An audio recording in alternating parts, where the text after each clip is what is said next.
Alison. Hey, how you doing? Good. Well, let's just kick it off.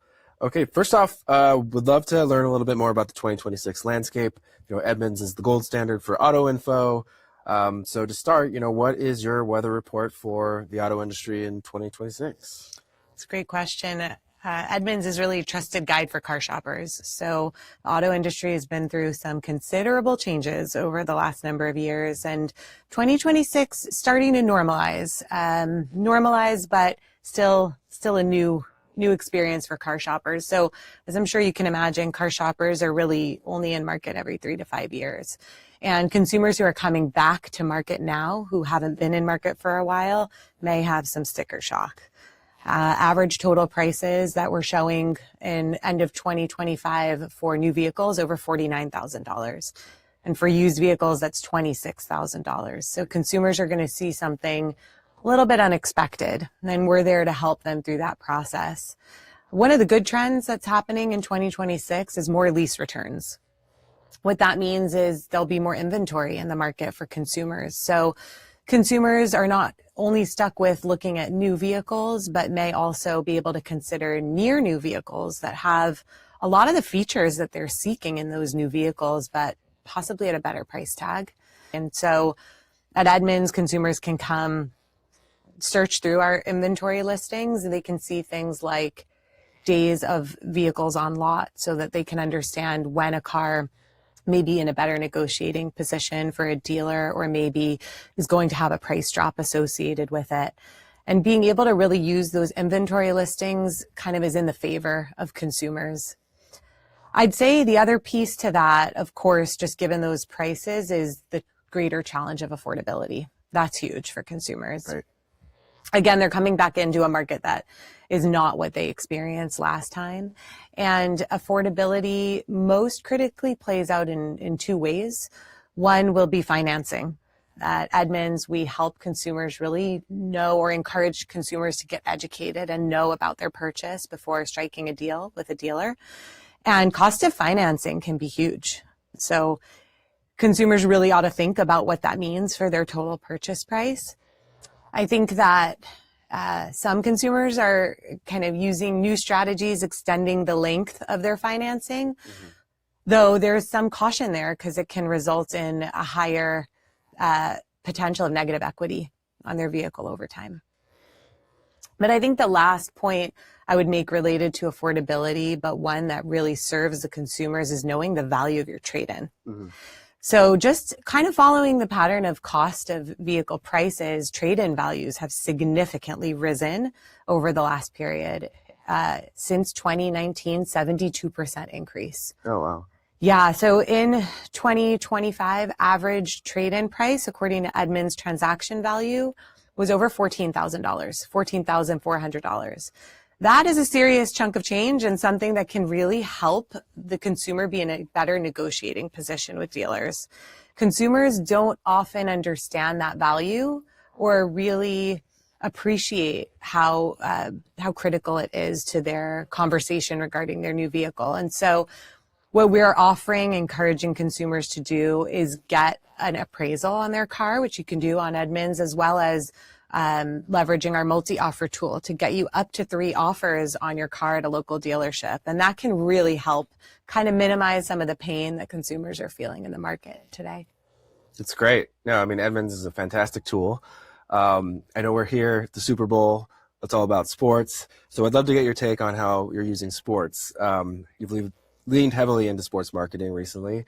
Why is sports the right arena? Why is it the right place for a car shopping brand to live? Is it about the scale, or is there a deeper connection with sports fans? Yes, we kind of leaned into an insight a few years ago regarding the overlap between sports fans and our in-market target shopper. Edmunds in-market shopper heavily over-indexes as a sports fan, and that's not really surprising. Sports fans tend to be loyal. They value authenticity. They are really kind of those fans you want on your side. And since Edmunds is acting as a trusted guide, offering those audiences our tools and our help and our education really goes over well. But more importantly, maybe obvious, but something that we consider very heavily in our advertising is their level of engagement. Sports fans are plugged in. They are being entertained. They are frequently tuning in to the next game or the next team-related content piece. And so you're getting a consistent audience that is open to being entertained. And we can talk a little bit about the way we do that, but we tend not to kind of direct advertise, but rather fit into that entertaining experience in a very valuable way. Yeah, no, that's great. And that leads me to my next question. I'm a huge Dodgers fan, being based in LA. So you launched a localized campaign with Tommy Edman, world champion from the Dodgers. So I'd love to learn a little bit more about, your man on the street social strategy. Why did you feel that was the best way to launch your new multi-offer tool? Yeah, thanks. I'll confess to being a lifelong Dodgers fan as well, though that is not the reason that we partnered. Some folks on our team are solid Angels fans. The opportunity with the regional play in the LA market was really a way or an approach to hit frequency and scale in order to drive a real impact in the LA market. Some critical insights and choices, kind of reasons for the choice of LA. LA is the largest national car market. In addition to also being the hometown for our brand, it is a critical city that involves driving, known for our traffic, unfortunately, where car is a major aspect of people's personalities. And this past year, we launched our multi-offer tool in the LA market, allowing for consumers to get up to 3 offers at local dealers to trade in their vehicle. And so the opportunity to connect that to what we called Project Triple Play, the Dodgers, Tommy Edman, and Edmunds, bringing value to consumers, was a really exciting opportunity. As you mentioned, we did it with a man on the street format. This was great. I think utilizing social channels and having Tommy walk around some of LA's cultural landmarks and ask people on the street if they know how much their car is worth. It led to a lot of laughs, a lot of good surprise. He's a local celebrity, and I think great perspective that consumers gained on maybe being quite pleasantly surprised on the value of their vehicle. I think the other piece is we aren't selling anything to consumers, so we really want to integrate with them in an entertaining way that feels natural, high engagement. We saw a 96% through play on the advertisements associated with this campaign because consumers found entertainment value in it. The other piece kind of layered on top of that was the opportunity to run an activation local in LA, which was oriented on National Cheeseburger Day. Mm-hmm. We partnered with another iconic LA brand, Original Tommy's, a burger joint, which is well known for its proximity to Dodger Stadium and customary for folks to pick up their original Tommy burgers on the way to the game. We sponsored National Cheeseburger Day as a way to offer consumers a free triple play combo meal once they appraised their vehicle on Edmunds and got our triple play offer. So a lot of great value. We were able to lean in, given the regional perspective, both into sports enthusiasts, influencers in the sports space, Dodger fans, as well as LA-based and the food scene.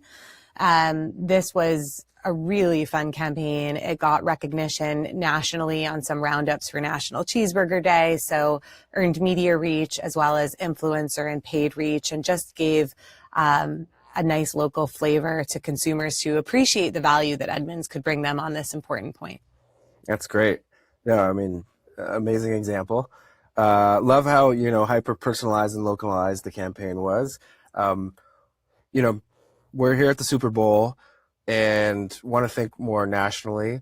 So many brands this year, I think many auto brands are ditching the Super Bowl, in regards to big, expensive TV spots.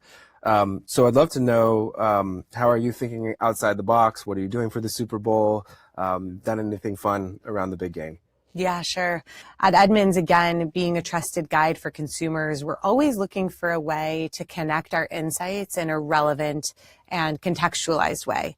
So we did that in a really exciting news article that we launched last week, which looked at some of the data around the cost of Super Bowl tickets and how that could be compared to the average trade-in value on your vehicle. So as I mentioned, knowing the value of your trade is one of the most critical tools for a consumer to kind of understand their budget and their position before entering the new car market and or, just buying a new vehicle. Our analysts took a look at the cost of Super Bowl tickets, which is quite pricey, and compared it to that high increase in trade-in values on vehicles. And what we saw is that for the price of 2 tickets in the upper level at Sunday's game as of last week, you could trade in your 2019 BMW X5 for about that $12,500 to $15,000 spend. And if you wanted to spring for club level tickets at the midfield and you had an extra $30,000 to $40,000, you could actually trade in your 2025 Ford Bronco to go to the game. So we're not actually recommending that consumers trade their vehicle in to go to the game, because how would you get there if you can't drive? But it was a really great way of putting some context and relevance around, hey, the game is big, it's exciting, it's a big ticket item.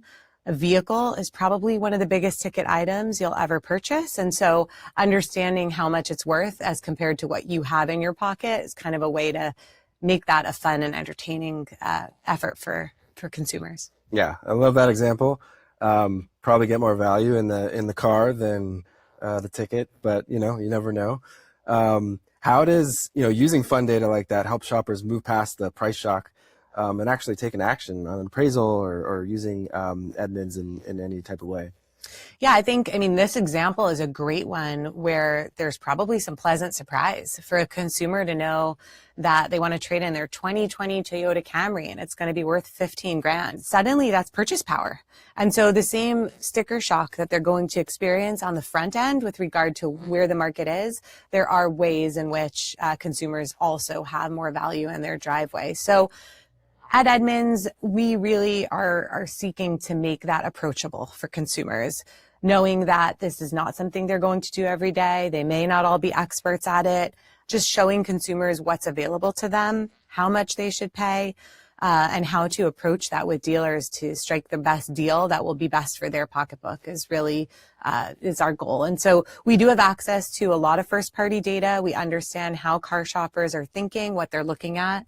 We follow transaction prices and pricing in the market and industry as well. Our analysts are top of the field in the automotive space, but being able to translate that for the everyday car shopper is the real strength. That's great.